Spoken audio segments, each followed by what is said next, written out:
Hello everyone, आप सभी का स्वागत है अभिषेक केमिस्ट्री क्लासेज में। तो प्यारे बच्चों, जैसा कि आप लोग देख रहे होंगे, है ना, हैप्पी बर्थडे लिखा हुआ है और यहाँ पर हम भी आपको नजर आ रहे होंगे। तो हाँ, आज मेरा जन्मदिन है, समझे, जो मेरे लिए काफी खुशी का और हर्ष की बात है ना। लेकिन दुख इस बात का भी है कि आज इस बर्थडे आप लोग का क्लास नहीं ले पाए क्योंकि गर्मी की छुट्टी चल रहा है। कोई नहीं, लेकिन फिर भी ऑनलाइन मोड में ही सही, लेकिन हम क्लास जरूर लेंगे और वही अपने किए वादे के अनुसार आज फिर आए हैं और आपके सामने एक नया कक्षा लेकर आए हैं। तो समझिएगा ध्यान से, देखिए अभी आज जो है ना 2 जून है, आप लोग को बताए थे कि 2 जून को आप लोग का ना पार्टी दिया जाएगा ऑफलाइन सेंटर पे। कोई दिक्कत तो चिंता नहीं करना है, आपका पार्टी शेष है, आपका चॉकलेट आपका इंतजार कर रहा है, जब भी आइएगा आपको चॉकलेट जरूर मिलेगा, है ना, टेंशन नहीं लेना है। आप समझिए ध्यान से। तो ये मेरा बर्थडे है, ठीक, और उसके बाद हम लोग कल जहाँ तक पढ़े थे उससे आगे के टॉपिक पर आज हम लोग बात करने वाले हैं। तो कहेंगे सर 11th क्लास का जो हम लोग पढ़ रहे थे, 11th क्लास जो पहला चैप्टर वो क्या था आपका, रसायन शास्त्र की कुछ मूल अवधारणाएं, some basic concept of chemistry. तो उसी क्रम में हम लोग कल क्या किए थे, साइंस के बारे में पढ़े थे। तो जो कल के कक्षा में हम लोग पढ़े थे उसको हम थोड़ा सा रिकॉल करते हुए आगे बढ़ जाते हैं। आइए ध्यान से समझाते हैं आपको। कहेंगे सर इससे पहले हम लोग क्या पढ़े हैं बाबू, साइंस पढ़े हैं। साइंस जिसको हम लोग क्या बोलते हैं, विज्ञान बोलते हैं। आइए कहेंगे सर विज्ञान बोलते हैं। कहेंगे सर देखिए इसका हम लोग अलग अलग प्रकार के टोटल 4 डेफिनेशन पढ़े थे बाबू। कितना भी डेफिनेशन, सर 4। पहला किसके अनुसार, सर वेदों के अनुसार। आपको बताए थे कि वेदों के अनुसार है ना, विज्ञान 2 शब्द से मिलकर बना है, पहला वि और दूसरा ज्ञान, अर्थात किसी विषय वस्तु का विशेष ज्ञान क्या कहलाता है, विज्ञान कहलाता है। आइए ध्यान से, उसके बाद दूसरा क्या पढ़े थे कि इसकी उत्पत्ति किससे हुई है, लैटिन भाषा के साइंटिया नामक शब्द से हुई है। लैटिन भाषा के साइंटिया नामक शब्द से हुई है, जिसका मतलब क्या होता है, जानना या जिज्ञासा, अर्थात किसी वस्तु को जानना या जिज्ञासा होना, जानने की इच्छा होना ही क्या कहलाता है आपका, कहेंगे सर आपका जो है साइंस कहलाता है, जिसको हम लोग विज्ञान कहते हैं। आइए इससे थोड़ा सा आगे बढ़ जाते हैं हम लोग। कहेंगे सर उसके बाद हम क्या बताए थे आपको, 8 क्लास में पढ़ाया गया, प्रयोग द्वारा सावधानी पूर्वक क्रमबद्ध रूप से प्राप्त ज्ञान क्या कहलाता है, विज्ञान कहलाता है। कोई दिक्कत तो कहेंगे sir the knowledge which is gained by the systematically carefully is called science. मतलब वैसा ज्ञान जो हम लोग प्राप्त करते हो लेकिन वो प्रयोग के द्वारा सावधानी पूर्वक क्रमबद्ध रूप से, मतलब बारी बारी से एक सीक्वेंस में, है ना। आइए ध्यान से, उसके बाद हम लोग कहेंगे सर एक स्टैंडर्ड डेफिनेशन क्या पढ़े थे कि आपका, है ना, उसके बाद फिर एक डेफिनेशन पढ़े थे आप, है ना, सर फिर एक डेफिनेशन पढ़े थे। वो डेफिनेशन क्या था बाबू, कहेंगे सर मनुष्य के अवलोकन एवं अनुप्रयोग के द्वारा, मनुष्य के अवलोकन एवं अनुप्रयोग के द्वारा, है ना, सर सावधानी पूर्वक क्रमबद्ध रूप से प्राप्त ज्ञान क्या कहलाता है। मतलब 8 क्लास में जो हम परिभाषा पढ़े थे उसमें हम सिर्फ और सिर्फ क्या ऐड ऑन कर दिए, मनुष्य, और मनुष्य को ऐड ऑन करने के बाद आप लोग परिभाषा देखे थे। उसके बाद आज जो हम लोग पढ़ रहे हैं, आज का जो टॉपिक हम लोग को पढ़ना है वो टॉपिक, आइए समझते हैं हम लोग क्या पढ़ रहे हैं। सर हमको पढ़ना आज का जो टॉपिक है वो है ये, देखिए यहाँ से, यहाँ पर आपके लिए है ना पीपीटी तैयार किया गया। मान लो कि आप हो, क्या बोले थे आपको कि हम लोग एक चीज को बाबू जानते हैं कि अभी जो बच्चा जो 10th पास किया है उसके लिए जानते हैं फिजिक्स, केमिस्ट्री, बायोलॉजी, ये 3 साइंस होता है, जबकि वास्तविक वर्गीकरण के बारे में हम लोग बात करने वाले हैं। वास्तविक वर्गीकरण में हम बताए थे कि मान लीजिए कोई ऐसा व्यक्ति जो पृथ्वी पर आ जाता है, जो पृथ्वी के बारे में जानता ही नहीं, समझे, वो पृथ्वी पर आ जाएगा तो उसके लिए साइंस कितना कैसा होगा, मतलब कितने प्रकार के होंगे, किस प्रकार से वो साइंस को देखेगा, है ना, उसका विजन क्या होगा साइंस को लेकर के। आइए समझते ध्यान से, देखिए तो कहेंगे सर पृथ्वी के भौतिक संरचना के आधार पर विज्ञान का वर्गीकरण, है ना। तो पृथ्वी का भौतिक संरचना किसको बोलते हैं बाबू, अरे मान लीजिए हम बाहर निकल जाते हैं, बाहर निकल कर देख रहे हैं कोई छोटा व्यक्ति है, कोई मोटा व्यक्ति है, कोई पतला व्यक्ति है, ये सिर्फ क्या है, भौतिक संरचना।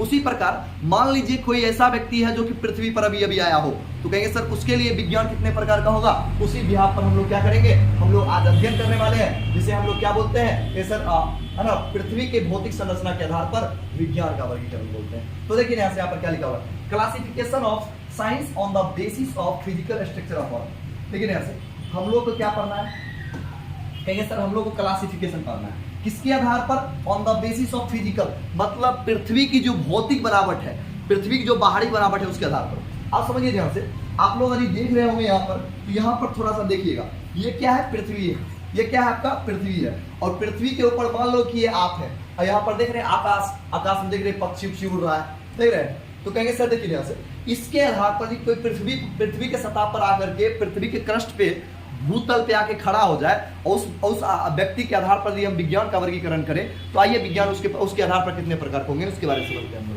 कहेंगे सर देखिए पहला बात जो है बाबू सुनिएगा ध्यान से, कहेंगे पहला जो विज्ञान होने वाला है वो इसके लिए कौन सा विज्ञान होगा, ऊपर देखेगा आकाश, इसका मतलब आकाशीय विज्ञान, जिसको हम लोग ब्रह्मांडीय विज्ञान के नाम से जानते हैं। किसके नाम से जानते हैं, ब्रह्मांडीय विज्ञान के नाम से।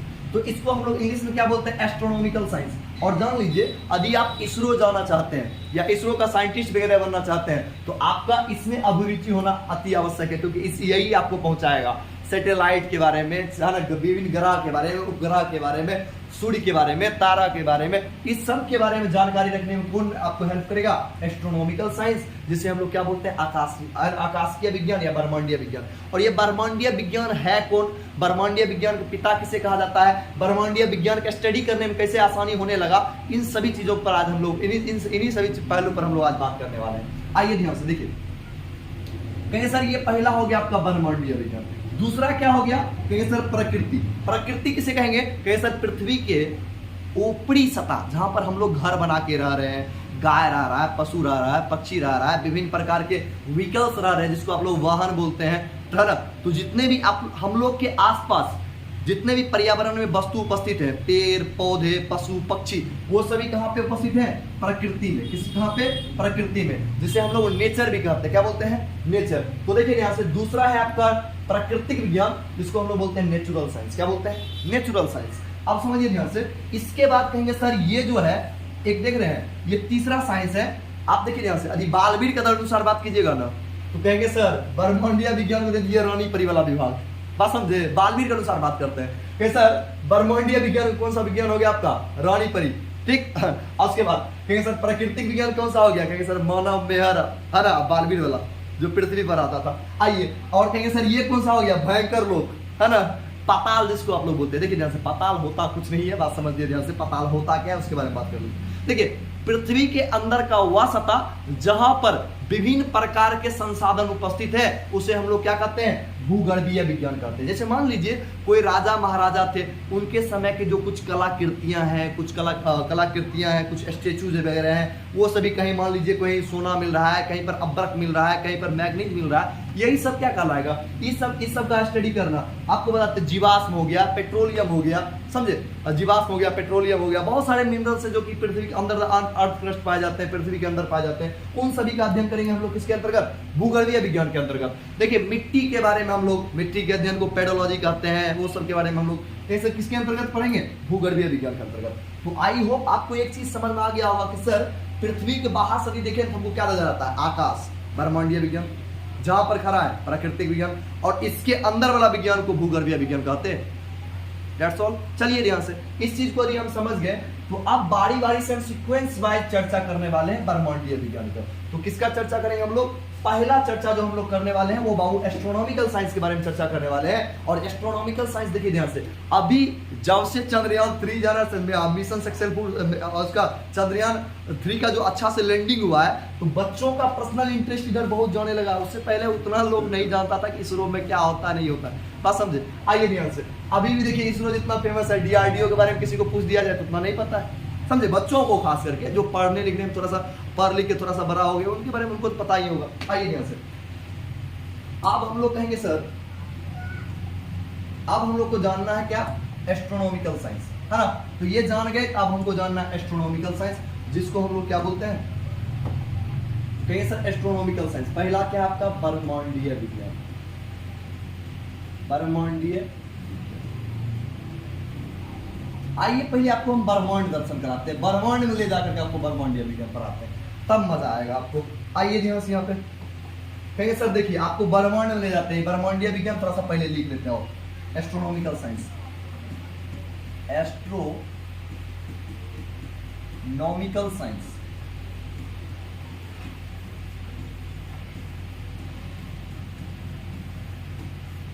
एस्ट्रोनॉमिकल साइंस, आइए एस्ट्रोनॉमिकल साइंस के बारे में बात करते हैं। चलिए हम लोग पहुंच गए कहां पे, ब्रह्मांड में। आप लोग को दिख रहा होगा, ये इसको हम लोग क्या बोलते हैं, कहेंगे सर सूर्य का परिवार, अपना परिवार, कहेंगे सर अपना मंडल, और कहेंगे सर सूर्य का परिवार बराबर क्या हो गया, सौर मंडल, जिसको हम लोग ब्रह्मांडीय विज्ञान भी कहते हैं। तो देखिए ध्यान से, ये देख रहे हैं क्या है, आपका सन है, इसके इर्द गिर्द विभिन्न ग्रह दीर्घवृत्ताकार कक्षा में क्या करती है, चक्कर लगाती है। इन सभी चीजों के बारे में हम लोग कहां पे जानते हैं, ब्रह्मांडीय विज्ञान के अंतर्गत। तो आइए हम लोग ध्यान देते हैं कि ब्रह्मांडीय विज्ञान है क्या, है ना, ब्रह्मांडीय विज्ञान है क्या, इसके बारे में बात करते हैं।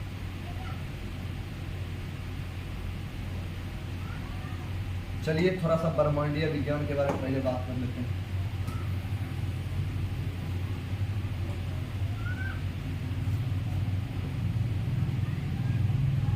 देखिए ब्रह्मांडीय विज्ञान क्या बोलेंगे हम लोग, विज्ञान की वह शाखा, विज्ञान की वह शाखा जिसके अंतर्गत हम लोग सूर्य, चंद्रमा, तारा, ग्रह, उपग्रह तथा आकाश में घटित होने वाले विभिन्न घटनाओं का अध्ययन करते हैं, तो उसे हम लोग क्या बोलते हैं, ब्रह्मांडीय विज्ञान करते हैं। आइए ध्यान से हम लोग उसी चीज को हम लोग लिखते हैं, कहेंगे सर हम लोग क्या बोलेंगे, विज्ञान की वह शाखा, विज्ञान की वह शाखा जिसके अंतर्गत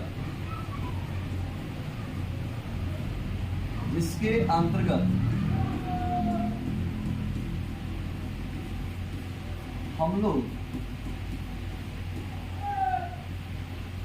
जिसके विज्ञान की वह शाखा जिसके अंतर्गत हम लोग सूर्य,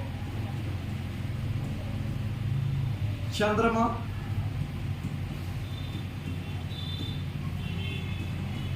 तारा, सूर्य, चंद्रमा, तारा, ग्रह,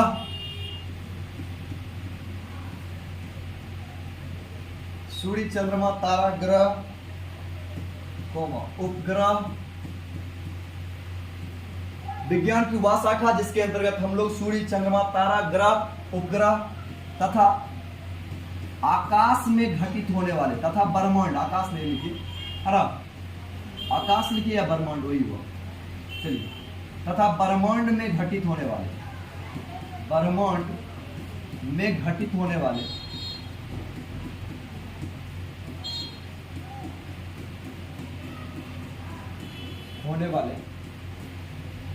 विज्ञान की वह शाखा जिसके अंतर्गत हम लोग सूर्य, चंद्रमा, तारा, ग्रह, उपग्रह तथा ब्रह्मांड में घटित होने वाले विभिन्न आकस्मिक घटनाओं का अध्ययन करते हैं, विभिन्न आकस्मिक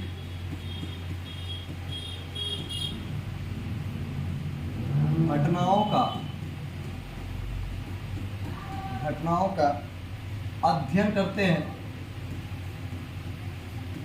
अध्ययन करते हैं, तो उसे ब्रह्मांडीय विज्ञान कहते हैं।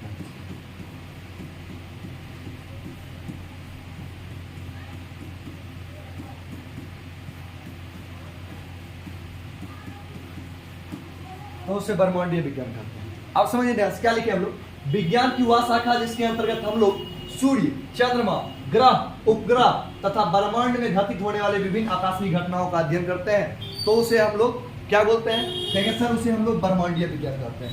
यदि हम लोग बात करें ब्रह्मांडीय विज्ञान के बारे में, किसके बारे में बात करें, ब्रह्मांडीय विज्ञान के बारे में बात करें, तो बाबू देखिए ध्यान से, ब्रह्मांडीय विज्ञान की बात करें तो हम लोग क्या बोलेंगे, द ब्रांच ऑफ, इंग्लिश में देख लेते हैं थोड़ा, the branch of science in which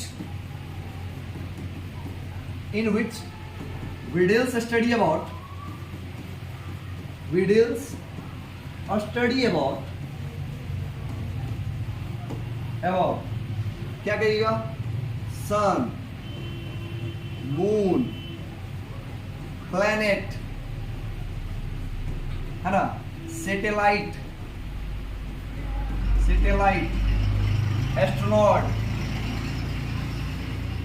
astronauts and many astronomical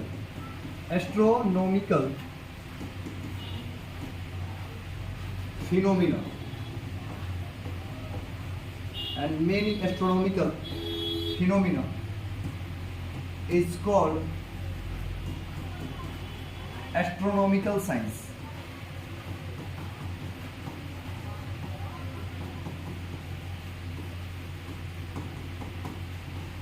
कुल मिला के वही हो गया बाबू, आकाश में घटित होने वाले जितने भी घटनाएं हैं उन सभी के बारे में विस्तार पूर्वक अध्ययन करना क्या कहलाता है? ब्रह्मांडीय विज्ञान कहता है। आप लोग का भी दिमाग में क्वेश्चन आ रहा होगा, सर आपका बात मान लीजिए, सबसे पहले आकाश है तो आकाशनिक विज्ञान है ना, जिसको हम लोग ब्रह्मांडीय विज्ञान कहते हैं। लेकिन एक बात बताइए सर, आदमी जब सिविलाइज नहीं था, फिर धीरे धीरे जैसे जैसे सब होते गया, आकाश के बारे में कैसे सोच लिया कि आकाश के बारे में भी जानना है? तो देखिए ध्यान से, इसमें यदि जानना है ना तो देखिए ध्यान से आपको बताते हैं कि आकस्मिक घटनाओं के बारे में जानना बड़ी मुश्किल था, लेकिन यदि इसका यदि को क्रेडिट किसी व्यक्ति को देना है तो आप गैलीलियो नामक साइंटिस्ट को दे सकते हैं। क्योंकि गैलीलियो ने क्या किया, जब दूरबीन का खोज किया तो गैलीलियो के दूरबीन के खोज ने ब्रह्मांडीय विज्ञान के जानकारी को क्या कर दिया,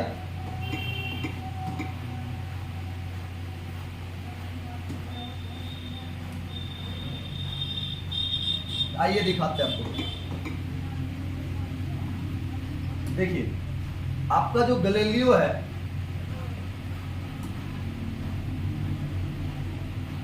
फर्स्ट टेलीस्कोप के साथ आपको दिखाते हैं।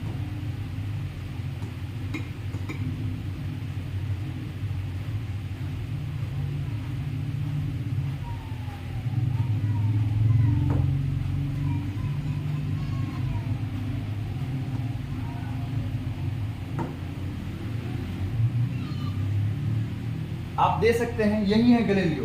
देखिए गैलीलियो जो है, ये गैलीलियो का देखिए आपका हमारा कार्टून इमेज दिए हुआ है, हालांकि गैलीलियो के देखिए ध्यान से आपको दिखाते हैं वो वाला इमेज, इधर गया गैलीलियो विद टेलीस्कोप।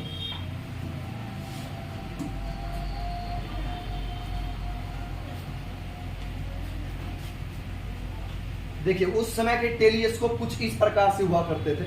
हाँ यहाँ पे मिल गए, देखिए ध्यान से, ये गैलीलियो के टेलीस्कोप की खोज ने आकस्मिक विज्ञान का जो है ना मार्ग प्रशस्त कर दिया। देखिए उस समय क्या था, इन्होंने क्या किया, देखिए ध्यान से, एक पेपर को फोल्ड किया, उसमें लेंस डाल दिया।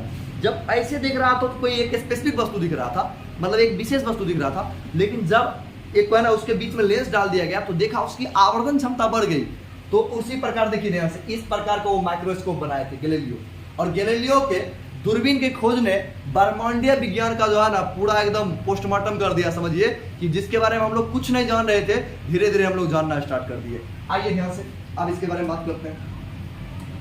तो कहेंगे सर गैलीलियो ने जब दूरबीन का खोज किया, किसका खोज किया बाबू? तो कहेंगे सर गैलीलियो के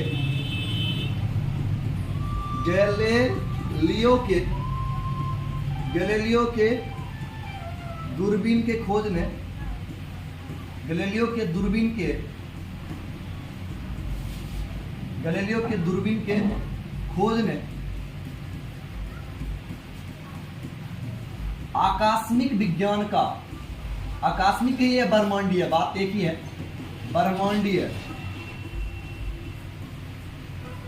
ब्रह्मांडीय विज्ञान का मार्ग प्रशस्त किया, मार्ग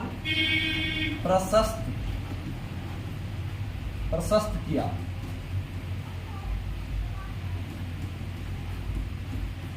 देखिए गैलीलियो के दूरबीन के खोज ने ब्रह्मांडीय विज्ञान का मार्ग प्रशस्त किया। उससे पहले तो हम लोग उतना नहीं जानते थे ब्रह्मांडीय विज्ञान के बारे में, क्योंकि देखिए वहां आकाश में क्या क्या घटना हो रही है हम लोग को देखना नहीं चाहता।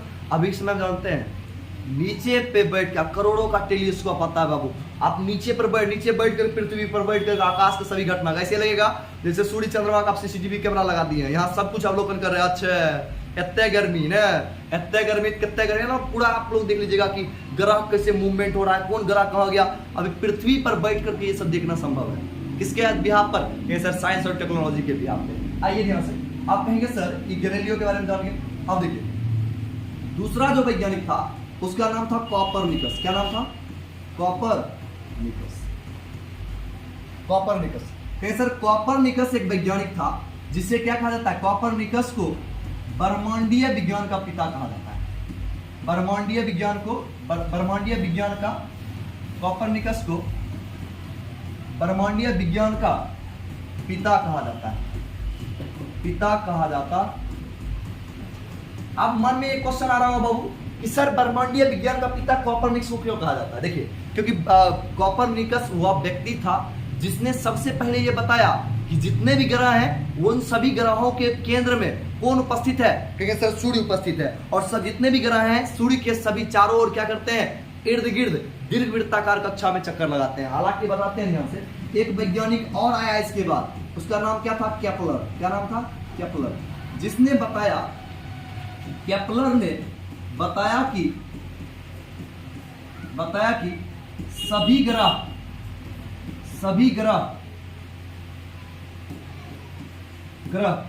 सूर्य के चारों ओर दीर्घवृत्ताकार, सूर्य के चारों ओर दीर्घवृत्ताकार, सभी ग्रह सूर्य के चारों ओर दीर्घवृत्ताकार कक्षा में चक्कर लगाते हैं। आप बाबू आपके मन में क्वेश्चन आ रहा होगा कि सर ये जो स्टेटमेंट दिया, एक बात तो समझ में आ गया कि सर जानते हैं कॉपरनिकस ने क्या बोला कि सभी सौरमंडल का मुखिया कौन है? मुखिया मतलब समझ रहे हैं ना, मॉनिटर बोला सूर्य है, और सभी ग्रह क्या करते हैं? इसके इर्द गिर्द अपने दीर्घवृत्ताकार कक्षा में चक्कर लगाते हैं। चक्कर लगाने का मतलब क्या हो गया? सुनिए ध्यान से। ग्रह बाबू दो प्रकार की गति करते हैं। एक अपने अक्ष पर, जैसे लट्टू को देखा है, वो क्या हो गया आपका? Axial movement. कौन सा? एक्सियल। अब देखिए जैसे हम एक के जगह पर घूमना शुरू कर दे, ये क्या हो गया आपका? कैसे? घूर्णन गति। और मम्मी लोग को देखे हैं वट सावित्री वृक्ष पूजा में मारे चक्कर एकदम, पीपल को एकदम, पीपल को बेचारा सोचता हमसे क्या भूल हुआ जो हमको इतना कस कस के बन रहा है, है ना? तो कहीं सर वट सावित्री वृक्ष पूजा में जो चक्कर लगाया जाता है वो कौन सा गति हो गया? कहीं सर उसे हम लोग क्या कहते हैं? दीर्घवृत्ताकार कक्षा में चक्कर, है ना? कौन सा चक्कर वाला, उसको बोलते हैं परिक्रमण गति। देखिए ध्यान से, जैसे ये आपका सर्कल है, ठीक? अब इस सर्कल को हम क्या करें? इसको फैला दे। जब फैलाएंगे इसे खींच करके ऐसा बनेगा, तो सीधा कहेंगे सर अंडाकार कक्षा को हम लोग क्या बोलते हैं? दीर्घवृत्ताकार कक्षा। अंडाकार कक्षा को हम लोग क्या बोलते हैं? दीर्घवृत्ताकार कक्षा कहते हैं। आइए समझिए ध्यान से। इसके बाद बाबू इससे आगे बढ़ते हैं हम लोग, थोड़ा सा आगे बढ़ जाते हैं, और यहाँ पर देखते हैं आप हम लोग जितना भी चीज सर देखे हैं उसका हम लोग पोस्टमार्टम करते हैं। आइए देख रहे हैं ना, ये क्या आपका सन है, और यहाँ पर देखिए मरकरी, मार्स, अर्थ, वेनस, है ना? और भी देखिए बहुत सारा ग्रह होगा, कोई नहीं। आइए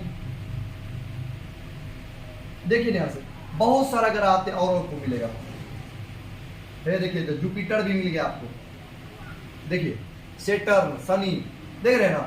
ये सभी क्या कर रहा है? सभी देखिए ध्यान से, यहाँ पर बीच में क्या है? कौन है आपका? सन। और जितने भी ग्रह हैं सब दीर्घवृत्ताकार कक्षा में इसके इर्द गिर्द गति लगाते हैं। कहीं सर ग्रह दीर्घवृत्ताकार कक्षा में चक्कर लगाते हैं। इसके बारे में किसने बताया था? कहीं सर केपलर नामक वैज्ञानिक ने बताया था। किसने बताया था? ग्रहों की गति का नियम। आगे चलकर आप कंपटीशन में आपके बारे में पूछा जाएगा, भैया लोग पूछिएगा कि भैया लोग बोलेगा, भैया लोग बोलना भैया बताइए ग्रहों की गति का नियम किसने दिया? बोलेगा भाई ये सब तुम लोग कैसे पढ़ रहा है जी, हम लोग कंपटीशन में पूछता है। सर देखिए ग्रहों की गति का नियम किसने दिया था? केपलर ने। कहेंगे सर सौर मंडल का पिता किसे कहा जाता है? कहेंगे सर कॉपरनिकस को कहा जाता है। क्यों? क्योंकि कॉपरनिकस वो पहला वैज्ञानिक था जिसने बताया कि मतलब सौर मंडल का मुखिया कौन सा है, मॉनिटर कौन सा है। कहेंगे सर सौर मंडल का जो है ना मुखिया सन है, और जितने भी ग्रह हैं इसके दीर्घवृत्ताकार कक्षा में क्या करते हैं? चक्कर लगाते हैं। इसके बारे में सबसे पहले बाबू, सबसे पहले किसने बताया था? कॉपरनिकस ने बताया था। किसने बताया था? कहेंगे सर कॉपरनिकस, है ना? कॉपरनिकस नामक वैज्ञानिक ने सबसे पहले बताया, जिसको हम लोग कॉपरनिकस कहते हैं। कॉपरनिकस नामक वैज्ञानिक ने सबसे पहले बताया कि क्या क्या होता है? सूर्य सभी ग्रह के केंद्र में है, और जितने भी ग्रह हैं इसके देखिए बनाते हैं। ग्रह बाबू जितने भी ग्रह हैं वो सभी क्या करते हैं? इसके इर्द गिर्द दीर्घवृत्ताकार कक्षा में चक्कर लगाते हैं। देखिए दीर्घवृत्त, देख रहे हैं अंडाकार पथ, और अंडाकार जब भी कक्षा देखेंगे तो उसको हम लोग क्या बोलेंगे? दीर्घवृत्ताकार कक्षा। तो चलिए इसको आई होप समझ गए होंगे। अब समझिए ध्यान से, कहेंगे सर ग्रहों की गति का नियम किसने दिया था? कहेंगे सर ये कौन बताया था दीर्घवृत्ताकार कक्षा में चक्कर लगाएगा? केपलर ने। किसने? केपलर ने। देखिए जितने भी ग्रह हैं वो सभी दो प्रकार की गति करते हैं बाबू। कितने प्रकार के? दो प्रकार के। कहेंगे सर अपने अक्ष पर घूर्णन गति, और सूर्य के चारों साइड परिक्रमण गति। मतलब कहेंगे सर ये अपने अक्ष पर अक्षीय गति करते हैं, और कहेंगे सर सूर्य के कक्षा में गति करते हैं, इसलिए ये कक्षीय। तो कहेंगे सर सभी ग्रह दो प्रकार के मूवमेंट को प्रदर्शित करते हैं। कौन सा? कहेंगे सर पहला जो है उसको हम लोग बोलते हैं अक्षीय। क्या बोलते हैं? अक्षीय गति। और दूसरा क्या है आपका? कक्षीय गति। दूसरा क्या है आपका? कक्षीय। कक्षीय मतलब क्या हो गया? मतलब कहेंगे सर मम्मी के द्वारा, मम्मी जो बट सावित्री वृक्ष पूजा में कैसे पीपल को पेड़ के चारों साइड जो गति करती है वो कौन सा हो गया आपका कक्षीय है। और कोई लट्टू के द्वारा अपने अक्ष पर जो नचता है लट्टू, उसको हम लोग क्या बोलेंगे, तो कौन सा गति, अक्षीय गति है। ये क्या हो गया आपका कक्षीय गति। तो देखिए दो प्रकार की गति करती है, बात समझ गए, यहां तक क्लियर हो गया। चलिए ध्यान से कहेंगे सर अभी तक फिजिक्स केमिस्ट्री नहीं आया, ये तो हम एस्ट्रोनॉमिकल साइंस जाने। तो चलिए ध्यान से, हम लोग एस्ट्रोनॉमिकल साइंस के बारे में जान चुके हैं। अब हम लोग थोड़ा सा आगे बढ़ते हैं और आगे बढ़कर हम लोग किसके बारे में जानते हैं, कई सर भूगर्भीय विज्ञान के बारे में। तो आइए हम लोग सीखते हैं किसके बारे में, भूगर्भीय विज्ञान के बारे में। तो आपका नंबर देखिए, नंबर तीसरा था। कहीं सर अभी तक आप प्राकृतिक विज्ञान में नहीं आए, कि क्यों नहीं आए, देखिए ध्यान से बाबू, एक बार हम लोग प्राकृतिक विज्ञान में आ गए, उसके बाद हम लोग प्राकृतिक विज्ञान में आना है। बात समझे, प्रकृति मतलब क्या हो गया, पृथ्वी के सतह का रसायन है ना, पृथ्वी के सतह का विज्ञान, रसायन है विज्ञान, वहां पर आ जाएंगे तो उसके बाद हम यहीं पे रहेंगे, समझे। लेकिन हम लोग अब कहां जा रहे हैं, आकाश को खत्म कर दिए, अब पाताल भयंकर लोक में चल गए, भयंकर परी के लोक में, जिसको हम लोग बोलते हैं पाताल लोक। तो देखेंगे सर इसके बाद हमको क्या पढ़ना है, भूगर्भीय विज्ञान। कौन सा विज्ञान, भूगर्भीय विज्ञान, भूगर्भीय विज्ञान। देखिए भूगर्भीय विज्ञान, इसको हम लोग क्या बोलते हैं, जियोलॉजिकल। देखिए जूलॉजिकल नहीं, जूलॉजिकल मतलब जंतु विज्ञान, यहाँ जियोलॉजिकल साइंस, जियोलॉजिकल साइंस। आप कहेंगे सर आपके मन में ये क्वेश्चन आएगा कि जियोलॉजिकल साइंस कहते किसे, है ना।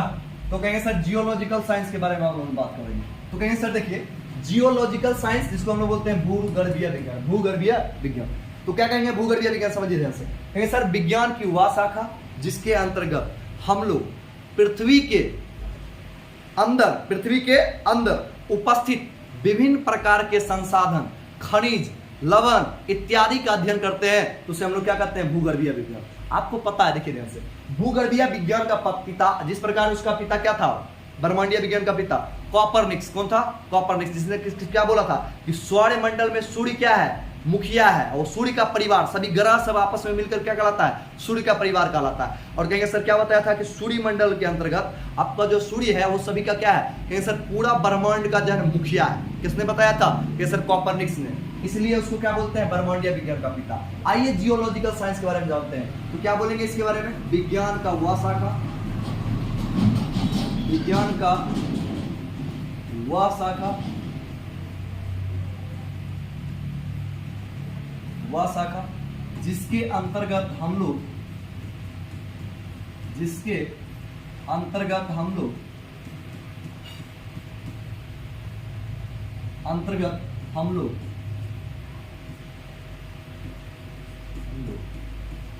पृथ्वी के,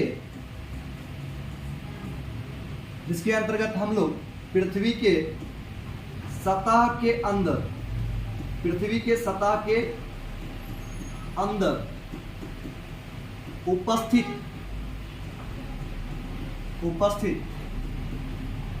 विभिन्न खनिज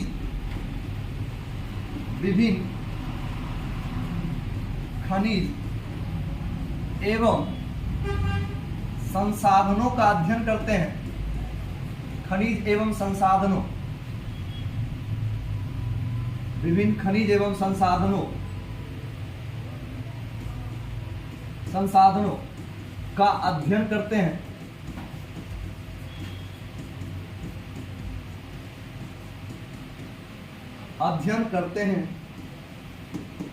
तो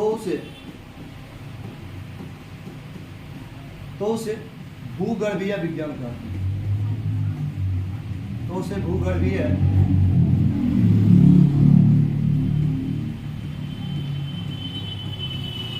मतलब क्या हो गया, पृथ्वी के सतह के अंदर उपस्थित जितने भी खनिज संसाधन है ना, खनिज है या संसाधन है, रिसोर्सेज है, जो क्या करता है, मानवीय जीवन को, है ना, कहीं सर हेल्प करता है, जन मतलब कहीं सर इजी कर देता है, आसान कर देता है, कहीं सर हमें सहयोग करता है, मानवीय जीवन को क्या करता है, काफी सरल कर देता है, सुगम कर देता है, उसे हम लोग क्या करते हैं, कहीं सर भूगर्भीय विज्ञान करते हैं। देखिए जैसे विज्ञान का वह शाखा जिसके अंतर्गत हम लोग पृथ्वी के सतह के अंदर उपस्थित विभिन्न खनिज एवं संसाधनों का अध्ययन करते हैं, तो उसे भूगर्भीय विज्ञान कहते हैं। देखिए जैसे इंग्लिश इसका लिख देते हैं आपको, The branch of science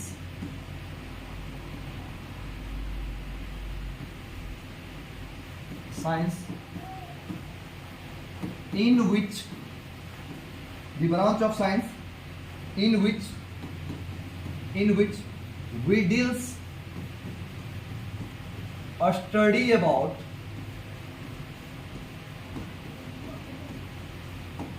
the branch of science in which we deals a study about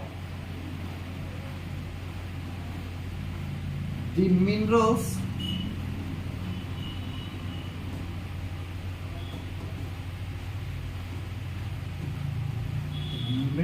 and resources which is found under the earth crust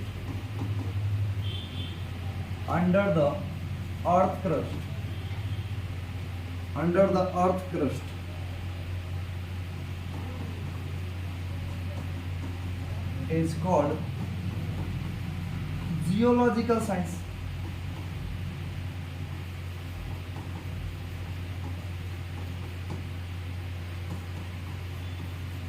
समझ गए ध्यान से? तो पृथ्वी के सतह के अंदर या पृथ्वी के तल के अंदर या भूपर्पटि के अंदर उपस्थित जितने भी खनिज एवं संसाधन है उसका अध्ययन करना भूगर्भीय विज्ञान कहलाता है। आज क्लास में हम लोग यही बात किए, सबसे पहले ऊपर वाला विज्ञान, उसके बाद पृथ्वी के अंदर वाला विज्ञान, और एक बार पृथ्वी वाला विज्ञान पर आ गए तो फिर यही पर रहेंगे। ठीक, तो आपको अगले लेक्चर में केमिस्ट्री मिलेगा। अभी तक आपको केमिस्ट्री नहीं मिला, हम पढ़ाने वाले केमिस्ट्री, लेकिन पूरा जीरो से स्टार्ट किए हैं। आइए ध्यान से देखिए। आप कहेंगे सर जानते हैं एक वैज्ञानिक था बाबू, इसको थोड़ा सा देखिए पॉज करके लिखना हो तो लिख सकते हैं, या तो साथ ही साथ आप लिख लिए होंगे। चलिए, कहेंगे सर, आप देखिए ध्यान से, कहेंगे सर एक वैज्ञानिक था जिसका नाम था जेम्स न्यूटन। जेम्स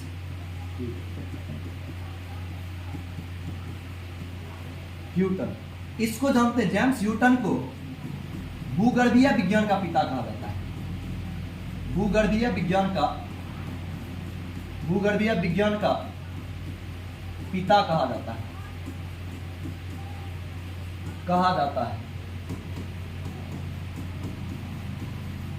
क्योंकि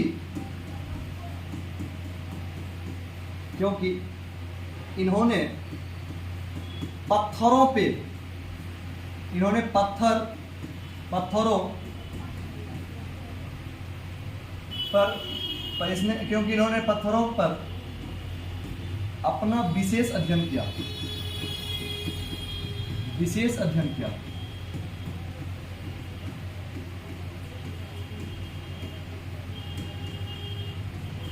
सर इन्होंने क्या किया? पत्थरों के ऊपर विशेष अध्ययन किया। सुनिए ध्यान से, James Newton is known as, है ना, sir James Newton is known as the father of geological science because of its study, because of its deep study on the rock. कहेंगे सर किसके आधार पर? कहेंगे सर इन्होंने क्या किया था? पत्थरों पे अपना विशेष अध्ययन किया था। कि पत्थर को देखकर बता देते थे कि कितने सौ साल पुराना है और ये पत्थर कहां से आया है। ये सारा जानकारी आप कहां से दे देते थे? कहेंगे सर ये पत्थरों को देख करके सिर्फ ये बता देते थे ये पत्थर कहां से आया है और कितने सौ साल पुराना है। आइए ध्यान से, तो जेम्स न्यूटन को क्या कहा जाता है? भूगर्भीय विज्ञान का पिता। सुनिए, इसी क्रम में जान लीजिए, पत्थरों के अध्ययन को, किसी को पता है बताइए? तो पत्थरों के अध्ययन को क्या कहा जाता है? सर देखिए, पत्थरों के अध्ययन को पेट्रोलॉजी कहा जाता है। क्या कहा जाता है? पेट्रोलॉजी कहा जाता है।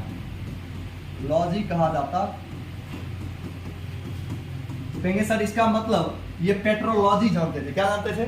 आप लोग नाम सुने होइएगा, पेट्रोकेमिकल इंजीनियर। तो ये आपको लगता हो पेट्रोकेमिकल, पेट्रो मतलब क्या हो जाता है? पत्थर। आइए ध्यान से, तो कहेंगे सर पत्थरों के अध्ययन को पेट्रोलॉजी कहा जाता है। उसी प्रकार मिट्टी के अध्ययन को बाबू क्या कहा जाता है मालूम है? कंपटीशन में आपसे पूछेगा। मिट्टी के अध्ययन को पैडोलॉजी कहा जाता है। पैडोलॉजी कहा जाता है।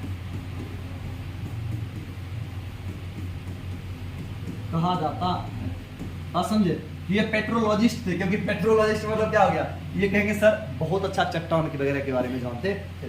आइए बच्चों इसके बाद देखते हैं हम लोग। कहेंगे सर देखिए जीवाश्म, एक चीज और बता देते हैं आपको। जीवाश्म क्या होता है?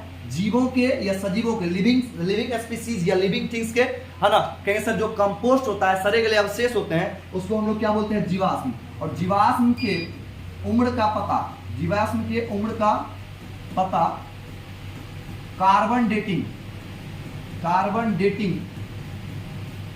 नामक पद्धति से लगाया जाता है। चलिए ये भी एक क्वेश्चन लिख दिए, मन में आ रहा है, पद्धति से लगाया जाता है,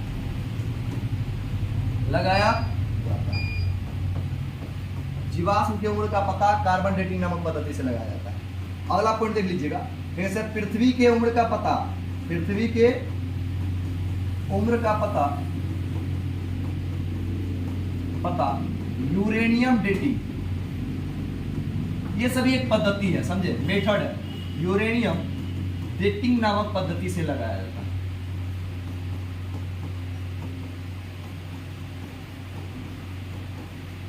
पद्धति से लगाया जाता है। समझ गए चीजों को? तो कहेंगे सर जेम्स न्यूटन को चर्चा करते करते आप लोग यहाँ तक आ गए। चलिए तो आपका समझ गए आप लोग। देखिए पृथ्वी के अंदर से जितना भी जीवाश्म निकलेगा, कोयला निकलेगा, खनिज निकलेगा, उस सब का अध्ययन करना क्या कहलाता है, भूगर्भीय विज्ञान। अब हम लोग आ जाते हैं पृथ्वी के पर, कहां पर, पृथ्वी पर के विज्ञान पर। और यहां से आपका मेन कॉन्सेप्ट निकलता है, क्योंकि पृथ्वी पर के विज्ञान पर हम लोग आ गए हैं। तो आइए ध्यान से हम लोग आगे बढ़ते हैं। अब हम लोग को क्या पढ़ना है बाबू, तीसरा नहीं है, दूसरा है, जिसको हम लोग क्या बोलते हैं, प्राकृतिक विज्ञान। प्राकृतिक, इसको हम लोग क्या बोलते हैं, नेचुरल साइंस। क्या बोलते हैं, नेचुरल साइंस।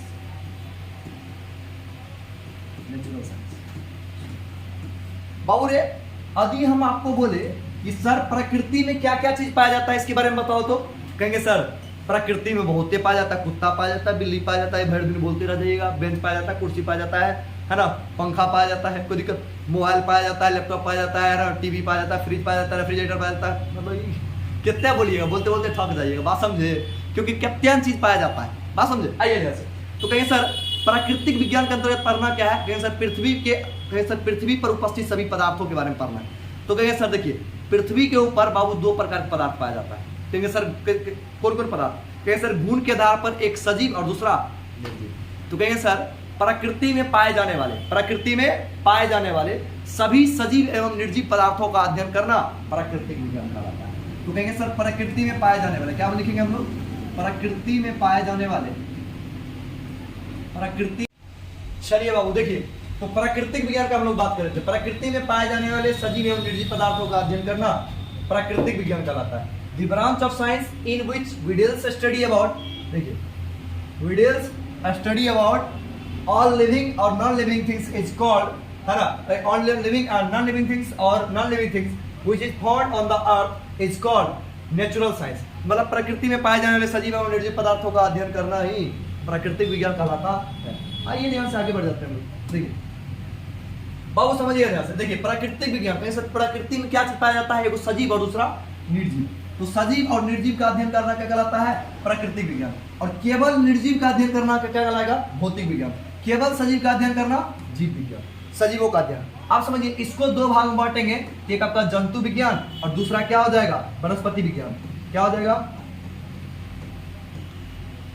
वनस्पति विज्ञान और दूसरा जंतु विज्ञान, जंतु विज्ञान वनस्पति विज्ञान, जिसको हम लोग क्या बोलते हैं, बॉटनी बोलते हैं। आप देखिए यहाँ से उसी प्रकार बाबू यहाँ पर कहीं सर भौतिक विज्ञान को भी अध्ययन की सुविधा के कितने भागों में बांट दिया गया, सर एक भौतिकी और दूसरा रसायन शास्त्र, जिसको बोलते हैं केमिस्ट्री। सुनिए पदार्थ और ऊर्जा के बीच के संबंध का अध्ययन करना भौतिक विज्ञान, और कहेंगे सर केवल पदार्थ के बारे में अध्ययन करना क्या कहलाएगा, रसायन शास्त्र। तो कल हम लोग इसका पोस्टमार्टम करेंगे।